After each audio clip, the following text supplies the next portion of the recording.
Welcome to Clear Eyes, Full Hearts, a podcast presentation of Cadence 13 in association with Black Barrel Media and Ritual Productions. This is an episode-by-episode look at the award-winning TV show Friday Night Lights, created by Peter Berg. I'm Stacey Oristano, and I play Mindy Colette Riggins. And I'm Derek Phillips, and I play Billy Riggins. Our assumption is that you, our listeners, have already watched the show. But if you haven't already, go watch Friday Night Lights, which is currently streaming on Netflix and Peacock TV, because there will be spoilers on our podcast. Hey, you guys, we've got merch. That's right, baby. We got merchandise. So go check out our brand new website designed by Eleanor Carrez, who is at Eleanor Carrez on Instagram. Our website is www.cleareyesfullheartspod.com. Once again, that is www.cleareyesfullheartspod.com. You can get hoodies and t-shirts and all kinds of gear for your grandmother, your mother, for Mother's Day, for Father's Day. I don't know, whatever you want. I will forever find it adorable that Derek still says www. Every few weeks, we will do an audience participation episode just to answer your questions. So email us what you want to know at cleareyesfullheartspod@gmail.com. Today, we're talking about season 1, episode 15, Blinders. This one was written by Bridget Carpenter and Carter Harris and directed by Stephen Kay. Here's our very short NBC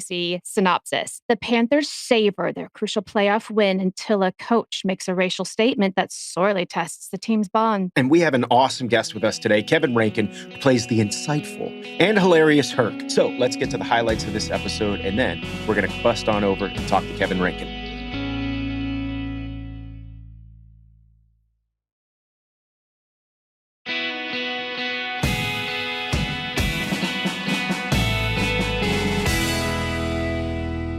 Okay, top of the show. Here's what I see. Look at you in the stands with your daddy. It's really funny watching this because I don't know why, but for whatever reason, this moment, just being in the stands with Brett Cullen, it literally feels like it was yesterday. Brett Cullen played my dad, Walt Riggins, and I had seen Brett in a million different projects at this point in time. And so I was a young actor, literally barring a couple of soap operas, my first TV gig. So I was just in the stands that whole entire night, like bending Brett's ear, like, so what do you talk about this? What was your experience like working with Ron Howard? What was it like working on this? What was it like doing What was Apollo your experience 13? on The West Wing? Yeah, The West Wing. Stacey with The West Wing. The Replacements. I mean, what was it like working with Gene Hackman? All these different things. So I was just like a kid in a candy store. I'm sure I was probably driving him nuts, but just asking him 1,000,001 questions. And it's crazy. Rewatching it, it literally feels like that was yesterday, but then in another universe, it feels like it was 40 years ago. Bittersweet, as we've described this whole podcast. Just as a viewer, though, watching it, I was like, I love that they're together supporting Tim, but also, that's a tension-filled duo right there. Yeah, I wonder if you guys even, if Billy and Walt, if they even talked at all. I kind of think maybe not. It's interesting because I was watching it thinking, I don't think Billy's probably talked to him at all. Derek's talking to him nonstop. But Billy probably doesn't have much to say to him. Moving forward, oh God, all I can say is Mac. Oh, Mac, stop talking. Shut your mouth. Oh my God, shut your mouth. I can't imagine that I can't imagine, I get it, the weight of these words. And there's a part of me that wonders, is this intentional? Or is he that dumb? I think I don't think it's intentional. I think he is that dumb, because, or at least that's how I'm viewing it. I could be completely and totally wrong. When we have Blue on, I want to talk to him about all this stuff and how he played it. Because if you meet Blue, Blue is not Mac McGill at all. No. He looks like this Texas coach on the outside, but he's a vegetarian. He's into yoga, if I remember correctly. And he's got the exterior of this tough guy, redneck Texas dude. And the only thing that's like that about Blue is the fact that he's actually from Texas originally. But anyway, Stacey, I'm right there with you. Watching this scene is like nails on a chalkboard. I'm sitting there this whole entire time just going, shut up, Mac. Shut up, Mac. Mac, shut up. I don't think it was intentional, but I think that there's probably some bias that this guy has, 100%. And I think he said something really stupid. And I think, yes, there's definite idiotic racial stereotypes being played out here. Oh, God, it was bad.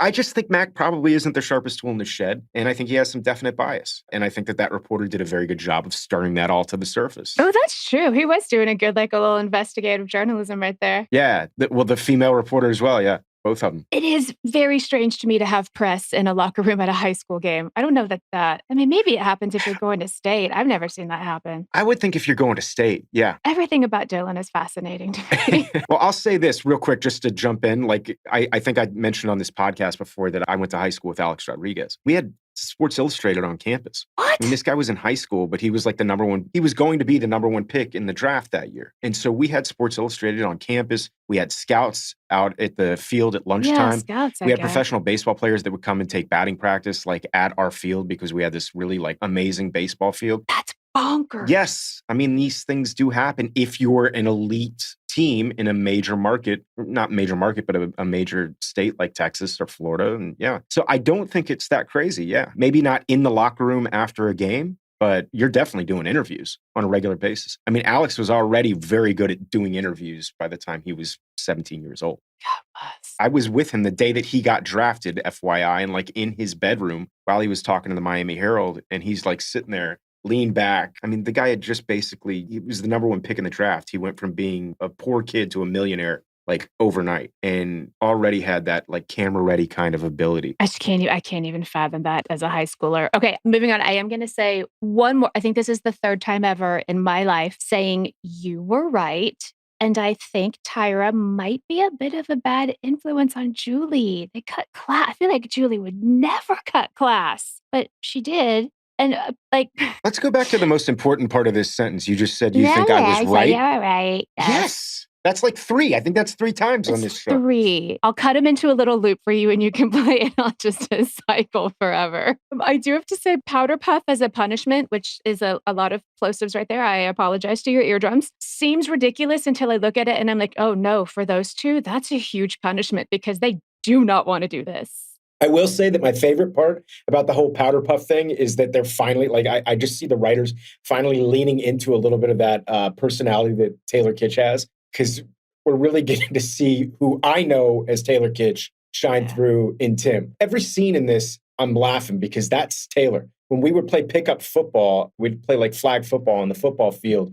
That's how he would react when you're playing football. So this isn't acting here. This is just Taylor being Taylor, and I love it. I do. I love the lighter, funnier side of him that we know is there that people finally get to see. Okay, Jason going back to school is just rough. And that biology teacher says to him, hey, if you just want to observe, that's all anyone expects of you. Yeah, that whole entire scene is hard to watch. I mean, him with the scalpel trying to cut the frog or dissect the frog. Ugh. Did you do that in high school? I think we did, because I remember like when we cut the frog open, I was like, dude, look at how ripped his abs are. I remember the frog had like really, like once you get past that first layer of skin, just had like an 8-pack. We didn't. I think my school was a little liberal and they were like, we can't do it to animals. And maybe we watched a video or something. I've never cut an animal open. Maybe I was just sick that day.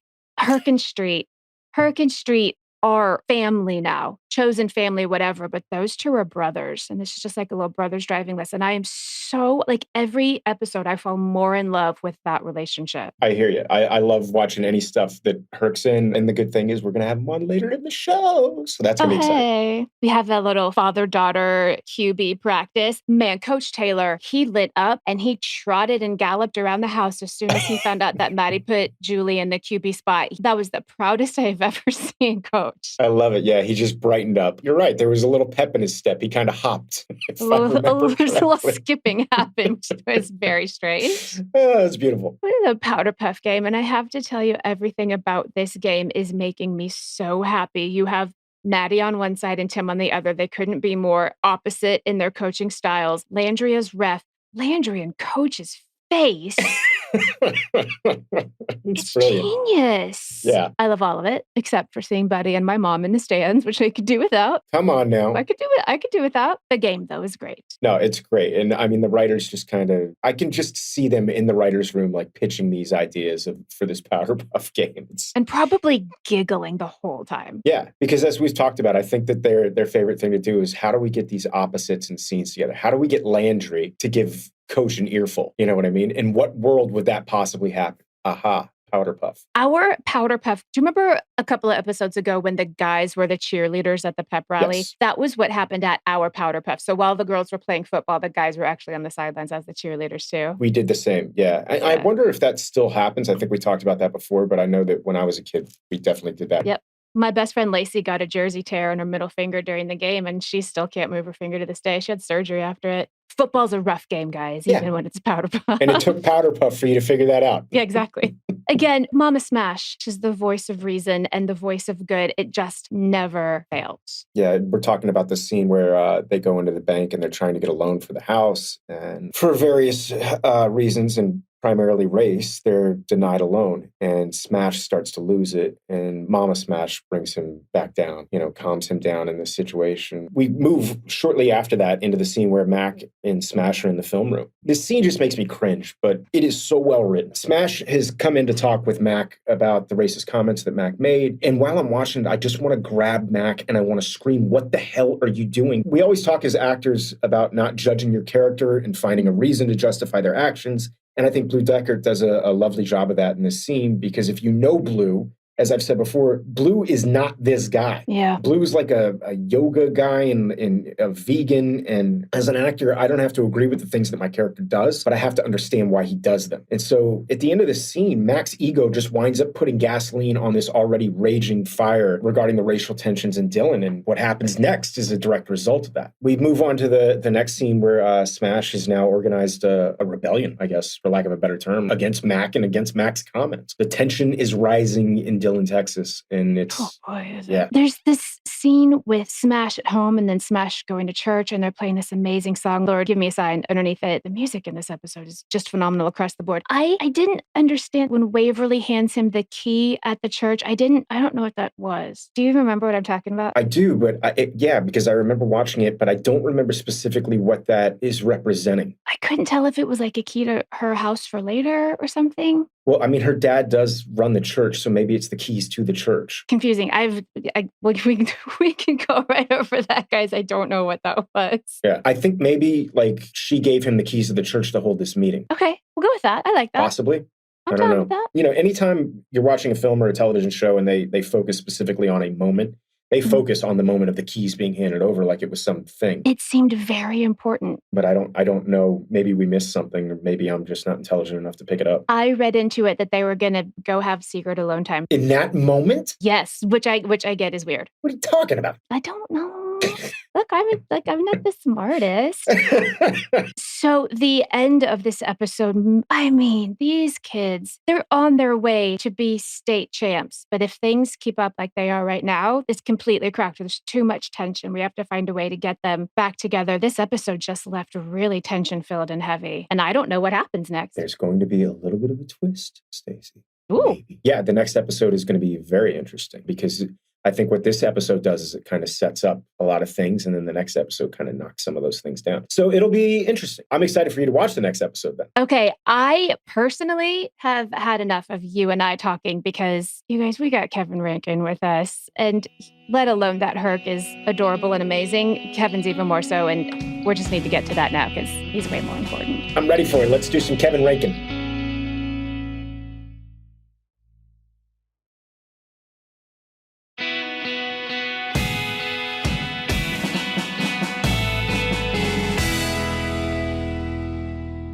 We are delighted to have the hardest working actor in showbiz with us today, Kevin Rankin. We know Kevin as Herc, the quadriplegic rugby-playing ray of sunshine roommate to Jason Street, but you also probably know Kevin from his extensive film and television career. Kevin has starred on such shows as The Umbrella Academy, The OC, Trauma, Lucifer, The Closer, Grace Point, The Newsroom, Justified, Big Love, In Plain Sight, Lost, My Name is Earl, NCIS, Law and Order, Bionic Woman, Claws, Lie to Me, State of Mind. I'm going to keep going here. There's Grey's more. Anatomy, CSI, 6 Feet Under, Undeclared, Without a Trace, My Guide to Becoming a Rock Star, NYPD Blue, Birds of Prey, Halt and Catch Fire, Spin City, Buffy the Vampire Slayer, and of course, Breaking Bad. Kevin has also starred in multiple films, including Ang Lee's Hulk, White House Down, El Camino, a Breaking Bad movie, Pawn Shop Chronicles, Wild, Dawn of the Planet of the Apes, Hell or High Water, Skyscraper, and of course, the Oscar-winning film Dallas Buyers Club opposite Matthew McConaughey and Jared Leto. You know what? We've done a few of those on this show at this point, Kevin, and we've never had one that's that long. So with that being said, how did you get into acting? I thought that, I watched The Fall Guy. Remember Fall Guy? Yes. I thought that, that's what I thought. I want to be that guy. Well, he's a stuntman. Then I found out Lee Majors was an actor, acting like a stuntman. I said, I want to be that guy. the guy that acts like things. That's awesome, dude. You know, I have an interesting story actually about the Fall Guy. You know that it was like written, like they wrote a theme song and then they sold the theme song as like a pilot. What? Like the song was actually written first. I'm the unknown stuntman that made Clint Eastwood a country star. Yes. And then that's how they sold the show. Like the guy wrote a song and then somebody was like, dude, that sounds like a TV show. And they sold the show based off of a song. Back then, that's how you got a show done. Yeah. He wrote a song. Lee Majors comes in. He sang it, didn't he? Didn't he sing it? I can't remember. I don't remember. It's all of the Fall Guy info I have. This podcast isn't about Fall Guy. So let's get back on track here. Wait, what's our podcast about? Friday Night Lights. We do want to know so how did you get involved? What's your audition story? Well, first of all, whenever I heard they were making a TV series of that movie, I mean, I grew up in Texas. Yeah. So this was like required reading when I was in, it was just before high school. My coaches said, you read this book. And so I knew about it the whole time. The movie came out. I was too old to audition at the time or whatever.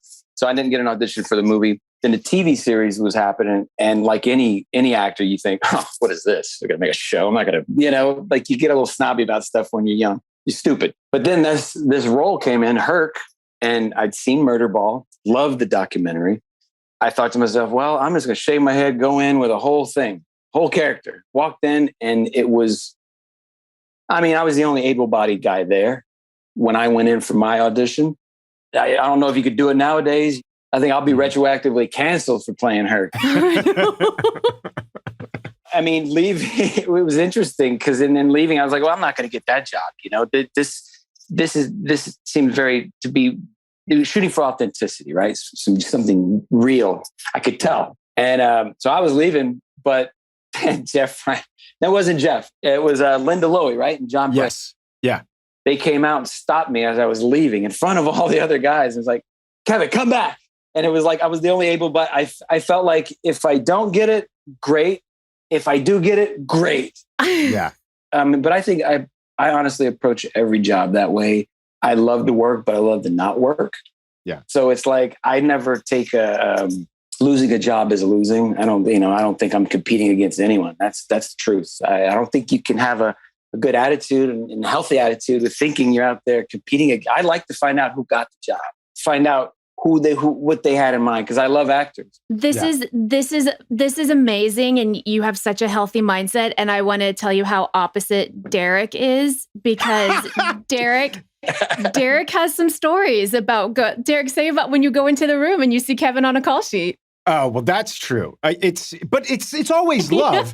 It's always love. This is actually a true story. This is a true story. I come walking into an audition a couple years back. We were talking about this the other day, Kev. It's not a couple years back. It's like 20 years ago now. No, it's like 15 years ago. And I go walking into this audition room. And if I remember correctly, it was for Saving Grace back in the day. And the casting director goes, you know who was just in here? And I go, no. And she goes, Kevin Rankin. And I go, oh, yeah, great. She goes, you know, when we called him in for this, we didn't even know that he could walk. I had that. And I'm like, why don't you just give him the damn job already then? And they did. And they did.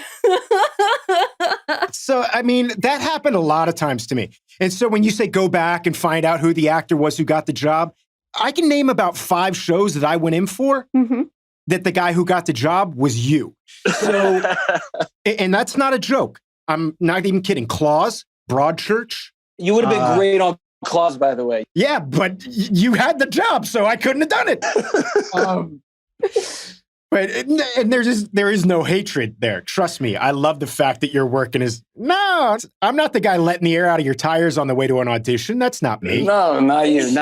No. Sometimes, you know what? Look, you get those auditions that the real struggles are like, oh, I really want to work with, I really do. But my mind goes right to logistics and early morning. Like, what's the early call going to be? Is it going to be cold? Yeah. I think about that stuff too now. Yeah, I do, man. I do. I don't want to be getting up cold, and that's not what I'm looking for. Yeah, I hear you 100%. And speaking of audition rooms real quick, do you remember the first time we actually met? Yes, this was after a full season of Friday Night Lights. We go in to read for Grey's Anatomy. I looked down on it and I knew about you, and I knew about you, never met you yet, but I knew we had the same exact birthday with the same exact date. That's what I knew about you. And I was like, Derek, I looked around quick, and there we met for the first time at the audition, and we both got the job. Yes. You guys were great on Grey's. But wait, going back to Friday Night Lights, I want to know, I've always wanted to ask you and Scott Porter this. What kind of research, or did they bring people in to deal with the physicality of playing quadriplegics? What was that like? Well, it's interesting. Scott, he was playing a character, right, who was newly to it. So it was a whole different approach, right? I mean, I had been living in that skin for a while. So right when I landed in Austin, they put me in a handicap room at the hotel, lived in a handicap room. I went around Austin for 2 straight weeks in a chair, didn't leave that hotel, was in a chair. And I hung out with the quad rugby guys.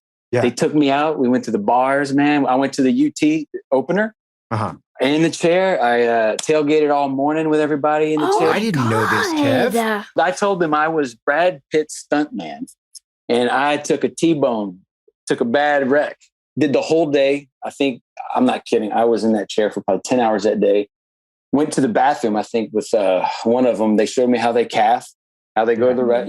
They took me intimately into everything. And at the end of the day, I got up out of the chair, walked off in the parking lot with the people I've been hanging with all day, the other people that didn't know. These people freaked out, man. It was just... Were they pissed at you? No, they were like, what? Because I was with other quads, right? And the thing is, they refer to us as tabs, temporarily able-bodied, because we will all be there one day. And I worked with Mark Zupan from Murderball. That guy was hard as rocks, man.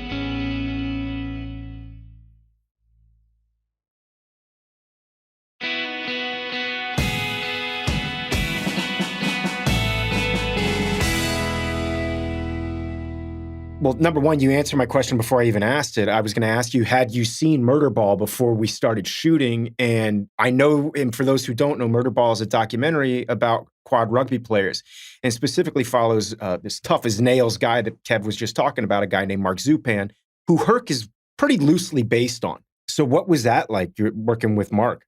I mean, I same thing, man. I just went and spent a day with Mark. Went and rolled around and did his daily life. He went to his house. We had some beers, listened to his music. He just, he gave me some gloves that he wore in this game. And I played with those guys, man. They hit me to where they flipped me in the chair, They didn't, they didn't go easy on me. It was, I was thrown right into it, man. And I'd never been through that as an actor, right? Friday Night Lights they didn't want me to meet Scott before meeting him. They didn't, all the sets were hot. There was no rehearsing. I never been given that responsibility. And as an actor, you fake it till you make it, right? You act like it doesn't bother you, but it was nerve-wracking, man. Especially, look, you may be good at improv or these sorts of things, but it doesn't mean it doesn't scare you to death. There's also, I feel like, a lot of responsibility to a community that took you in that sense. Yeah. Oh, yes. And you know what? It was. Thank God it was easier because I was surrounded by that community the whole time. So it wasn't like I could separate and be like, here's what I think they were going through. No, they let me know what they were going through. Yeah. And correct me if I'm wrong. The character, the guy who played Phil, was also, he worked with oh yeah, he was a real nurse. We had a lot of that on Friday Night Lights, which is, you don't see that on a lot of different shows. They'll just go get the real guy and just have him. I know. Why hire a nurse when you could have a guy who's basically a technical supervisor on set that could be like, they wouldn't do that. And he was great. He was great, man. I loved Phil. Phil was great. Phil was great. They, and a lot of actors will be like, I hated that, man. Give an actor that job, but when you're trying to make a piece of art like Friday Night Lights, which I don't think we really knew what we were making at the time. Yeah. But those were the components. Those were the little simples that made up that whole of what we made. And that was indescribable, man, because we didn't know what we were doing at the time. How could you know how great that was going to turn out, man? That was something I wanted to talk to. This isn't even a question so much as just a compliment to you and Scott, because honestly, literally one of my favorite scenes from that show is the scene where you and Scott are having the argument and you keep blocking him as he's going down the ramp. And you're blocking him, you're blocking him, you're blocking him. And both chairs go over and he's like, do you have some super secret way that we get up from this? And you're like, yeah. Phil! And man, it's it's one of those, just one of those moments on Friday Night Lights where you're invested in the argument that's going on, and then you find yourself crying at the end. And I call an acting cry on Friday Night Lights, where I watch the scene and I'm crying because of the choices that are made, because how beautifully acted it is. It's not even a sad moment. It's just, you're sitting there going, damn, that was well played. No, you got me. I mean, it literally made me tear up thinking about that scene, because you're right. And I think it did help that they set an environment. Jeff Reiner, specifically, he got me out of my head, and I need that. I'm such a introvert. I'm an overthinker, and that's not good for actors, right? So that helped me, and I took that with me, man. I learned so much. I learned more on that job than anything I'd ever done in this profession. Oh, Kevin, I love that. That's what Pete Berg told us at the end of the series. He was like, guys, take this with you. And I feel like everyone who came onto our set has taken it with them into the next job. I love that. And it's like, I'll never forget that kind of stuff. It gave me a lot of confidence. It's indescribable. Yeah. I mean, it was such a gift to get that job, man. Kevin, do you have a favorite FNL scene or backstory or moment that you think about? Yeah, even if it's like a behind the scenes one or anything. The idea that they tried to keep us all apart before they wanted that true, when we would meet on camera, they wanted it to be as real as possible. I don't know if you remember an actor named Bootsy. His name was Robert Booth. He had no arms or legs. Yeah. Okay. And there was one scene where Minka Kelly meets him for the first time, and they didn't want him to meet him. He comes in and she meets him for the first time on camera. So a lot of the meetings are for the first time. And he sticks out his arm, and he's she like, you can has touch to it. Shake his stub. We talked about this before, though, Kevin, but God, when you come, the first moment you bust into that room, you're never introduced. We don't know your name. We don't know who you are, but boy, do we know who you are. That first monologue that you do in that room, it's just like... No, it was great, man. I mean, look, they wrote some great words. And then as the years went on, they gave us so much room, not to just add words, but to take them away. Yeah. I took away so much stuff that they had her saying, and just with looks, right? Yeah. I think Kyle was great at that, He'd chop it up. Kyle would say sometimes there'd be like a whole monologue, and Kyle would go, yeah, I can do that with a look. Yeah, I can do that. I can give you that in one look. And he did. A 1-page monologue. Yeah. And he was right. I mean, don't beat look, that was an intelligent audience. Let's just say that. Yeah, and it was. And we treated him as such. And I think that's why it's still going, man. 16 years later, come on. I mean, it can still get the attention, and it holds up. And the acting was so great on that show, man. Derek, you were so great on that show, man. I mean, I guarantee that you took something that you made something they didn't know was going to be. I guarantee you that. I don't think that Billy was going to be as prominent as they had. You were undeniable. How about that? You were undeniable. They had to write you in more. They had to have you as that relationship with Tim and with everyone else, man. I was trying really, really hard to make sure they couldn't write me off. Yeah, I know. That's what we do. Yeah. They're behind the monitor right now. Watch. What's their face look like? I know they saw that take and they're talking about it. No, and Stacey, you guys together was, again, it was something that they had to give attention to. Well, that's the way that this show worked. They just saw that Derek and I were friends, and we had already such a ridiculous banter. And then they were like, we're just going to write that into the show. Like, how lucky are we, though? Well, yeah, it's so ridiculous. Numerous times. I mean, there are times on the show, there are 2 scenes in particular that I remember where they were shooting and we didn't even know they were shooting. You know what it's like? It's like when you're looking through someone else's phone and they have pictures, and they got pictures of you that you've never seen. Yeah. You know what I'm talking about? Let me see that phone for a while, man. Oh, what did you do? Yeah. Kevin, in this episode, in episode 15, you and Street are driving the handicap accessible truck. Did you actually get to drive it at all? Yes. Yeah. And it's not easy because your mind is it's all hands. So you got to get your feet off those pedals, and it's all driving with the hands, man. Yeah. It's kind of trippy. And it was with teaching that, her teaching that to Street and talking about Street describing high school being, I think this is just another another scene in the series that's just trying to prepare him for just another outlook. Like, yeah, high school is weird, but the world isn't high school. There's more to high school.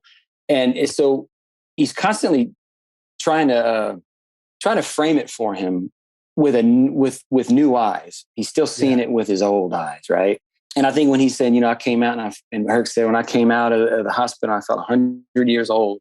That's him just showing his disconnect and how separate he feels from his old self too. When he says 100, he's really only 20 years old. I mean, so you have him setting Street up so much, saying everything, it's going to be better. And then in the following scene, I know, Derek, you want to talk about this following scene. Well, this is you invite him to the bar and you guys are there to celebrate Street being asked to training camp for the national quad rugby team. But Herc is like immediately, he craps all over that news and he's quick to tell Street that he probably doesn't have a chance, which it's one of the things we all love about Herc is that he provides this realism, and he seems to be that seems to be a big part of his role, but he's also this brash, no nonsense, obnoxious loudmouth. But for some reason, we love him. What do you think it is about Herc that makes him such a likable character, even though he's kind of a jerk? Yeah, he's a jerk. Yeah, I think you see him.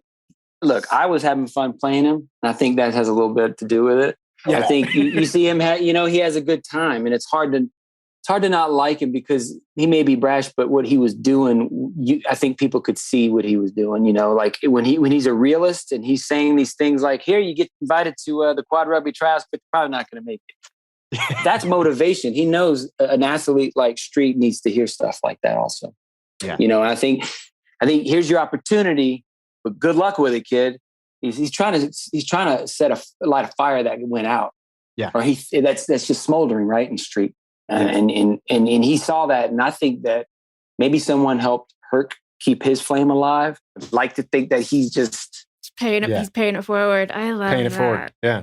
Very, very cool. Very cool. I hadn't thought about it like that. And that's awesome, man. Kevin, before we let you go, I do wonder, in your perfect world, where is Herc right now? What is he doing? Well, I think Herc has moved on to, I think he's coaching. He's doing what James Gumbert's doing. He's coaching kids and he's still out there talking to kids that are newly paralyzed as well, helping them do what he did with Street, Yeah. Immediately, life is not over, In fact, a whole new world has opened up that other people aren't a part of. And I think that Herc would go out there and he would share that because that's where the help is needed and that's where he would think he was needed. I mean, I would like to say he's owned some bar like the Broken Spoke or something, and he's... Both things can be true. It both could be true. He's like, hey, everybody. Kevin Rankin, you made my heart very happy today. I don't know, I'm filled with like a revigored, ready to go out and get back and tell some more stories. I appreciate your heart and your energy. I just want to thank you. Oh, you're very welcome. Thank you, guys. Thank you so much, dude. Love you. Later, y'all. Y'all, that is it for episode 15. Join us next time when we unpack episode 16, Black Eyes and Broken Hearts. And until then, clear eyes. Full hearts. Can't lose.